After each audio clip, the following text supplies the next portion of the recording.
Mike, check 1 2 1 2. It's the Y2K collector. And when I first started collecting again, more hardcore a few years ago, I told myself that I wasn't really going to get into the cartridge collecting. So I did my best to stay away from a lot of your Super Nintendo games, your NES games, your N64 games, your Sega Genesis games, and I kind of steered more towards the disc-based game. So I would say around 2020, my PlayStation 1, PlayStation 2, Dreamcast, and Sega Saturn collections were the bulk of my collections. I probably had close to 200 PS2 games, somewhere in the neighborhood of 150 PlayStation 1 games. I would say maybe 75 Dreamcast games, maybe, and a host of different Sega Saturn games. I'd say maybe about 45 Sega Saturn games. And when I say the 45 Sega Saturn games, I'm combining both Japanese as well as North American Sega Saturn games. And one of the biggest reasons why I steered away from it was because I was always very cautious of fakes, the fake cartridges that were going out there. Now, clearly, people are able to make fake Dreamcast games. You've seen that happen time and time again. Same thing with Sega Saturn games. You can make fake Sega Saturn games, but my eye was trained for the fake disc-based games. It was a lot easier for me at that time to be able to tell if a Dreamcast game or a Sega Saturn game was fake. Those are pretty difficult to duplicate. And the main reason is because, well, you can always duplicate the cover art, right? Like you can always make a fake manual. You can always make a reproduction art on the back. But one of the things that's very difficult to fake is obviously the disc. When you look at a lot of these discs and the way they print these discs, the artwork that's put on them is pretty unique. It's not, I don't want to say unique, but yeah, it is unique. And in my opinion, it's very difficult to fake. And very easy to spot when something is being faked. Now, maybe that's just for me because I grew up playing Dreamcast and PlayStation 2, so my eye is just more familiar with an original Dreamcast game, as well as looking at the base of the disc and being able to tell, okay, this isn't like a fake disc. These are just a little more difficult to fake, in my opinion. Sometimes the cover art will get you. I have seen where there's some pretty convincing fake manuals and some pretty convincing pieces of cover art out there. But for the most part, my eye was trained on being able to tell genuine, authentic Dreamcast games. And my eye wasn't as trained on being able to tell if a Nintendo or a Super Nintendo game happened to be fake, like this copy of Sonic Blast Man 2 here. Now, this isn't a fake copy of Sonic Blast Man 2. This is actually a genuine copy, but it wasn't until I discovered this device that I felt more comfortable purchasing cartridge-based games, because you see, with this device, I had the ability to simply go in and do a little unscrew. Let's see here. Am I even unscrewing anything? I am absolutely not unscrewing anything. I'm over here just twisting around. So when it came to the cartridge-based games, for a long time, because I was avoiding them, I never got one of these. And I just said, you know what? I'm not going to get into the Super Nintendo or the NES, especially because at that time, these consoles or these cartridges were very, very expensive. And don't get me wrong, they still are expensive to this day. Dreamcast games are expensive too, especially some of the more heavy hitters. But the games that I was looking for on the Super Nintendo, games like Super Castlevania, The Mask, Sonic Blast Man, these games were a little bit more difficult to kind of tell. So I had to resort to getting one of these screwdriver deals here and being able to pop this out and look at the board and make sure, okay, this is in fact a genuine copy of Sonic Blast Man 2. And I gotta say, this little device has saved me a lot of headache and a lot of heartache, a lot of time and a lot of energy, because for a while I was collecting loose cart NES games or SNES games, Super Nintendo games. And this was probably the best way for me to be able to go in and determine whether or not the games that I was collecting were real or not. And that's so important because it takes me to the main topic for today, which is how much are we going to see fake games surface in the near future?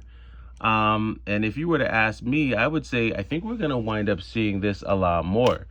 Um, you know, Retro video games are becoming more like art pieces in some ways than they are just video games, depending on the game, right? If you take a game like Sonic Blastman 2, a game which at one point was probably going for somewhere close to 200 bucks, maybe a little bit more than that. I've seen this at its height go for around 275, 280. I don't know where Sonic Blastman 2 is now, but you know, once you start going about like completing games like this, which is something I would love to do, I'd love to find the manual in the box.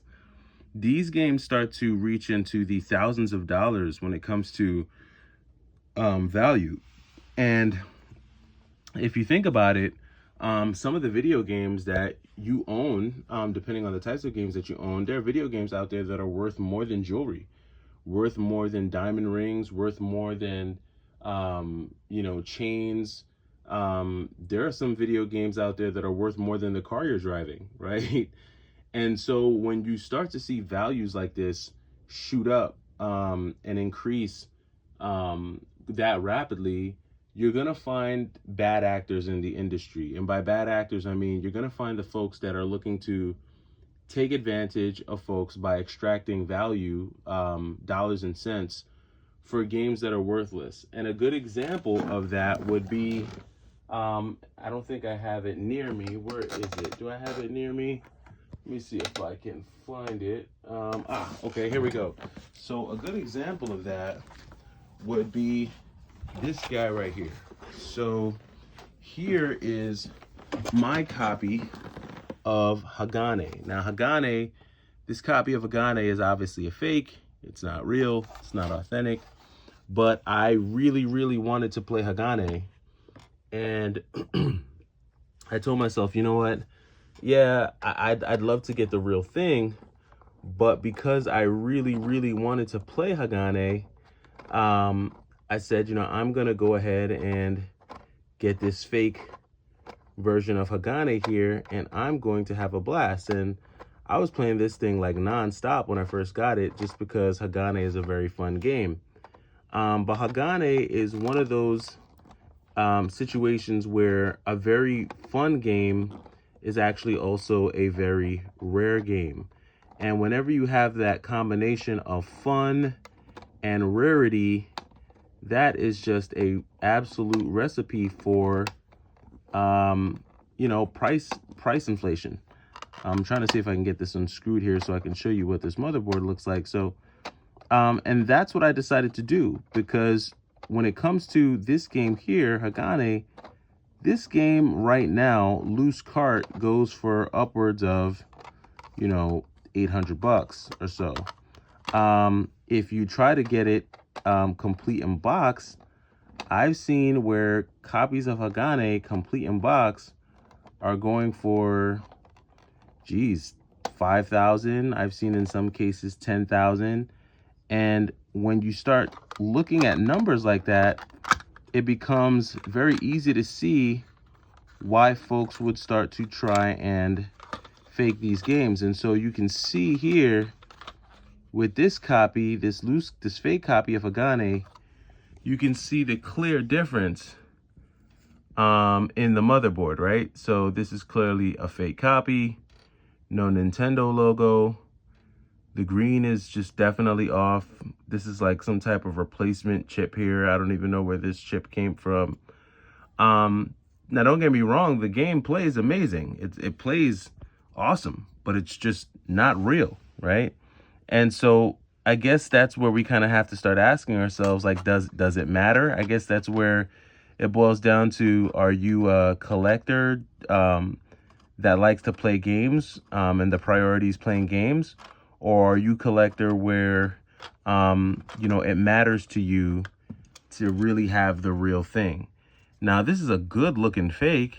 I mean, it's a great looking fake, but it's just not real. Whereas the motherboard on Sonic Blast Man 2 is extremely real. And the dangerous thing about something like a Hagane, right, is that you have folks that might decide to go and take this copy of Hagane to GameStop and say, I want to trade in a bunch of Super Nintendo games. What can you give me for Hagane? And, if the employee doesn't know any better, he might take it and pay you, I don't know. Let's say GameStop is willing to pay 40% of the value, and the market value for a copy of Hagane is $900. Well, you're going to make $450 off of a $30 fake. And so these are just some of the dangers of reproduction games as we move forward, and as the value of video games begins to rise, because you're going to see more bad actors try to take advantage and hawk some fake stuff and sell you some fake stuff. And a lot of times the people who are supposed to know how to vet these things, they don't know.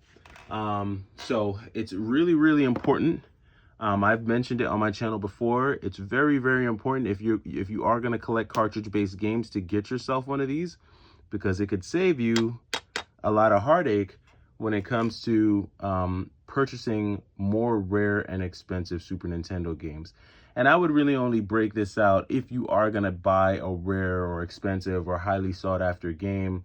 You don't really need this if you're trying to buy like NHL 94 or like, I don't know, Super Mario All-Stars. I don't think anyone's really going to try to sell you a fake of that. Although GameStop did sell me a fake Final Fight 3 and a fake Kirby's Dream Land 3, I think. So just be careful with GameStop. But let me know what you think. Do you think there's danger in the retro market when it comes to these fake games? I'm interested to know your thoughts.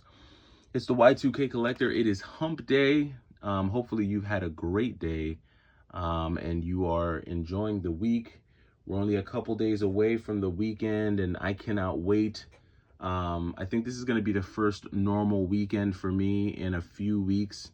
We're finally moving back into the house and getting back some form of normalcy, so that maybe the fam and I will go do something fun this weekend. I'll let you know. But until then, it's the Y2K Collector signing off. Enjoy the rest of your week and take it easy.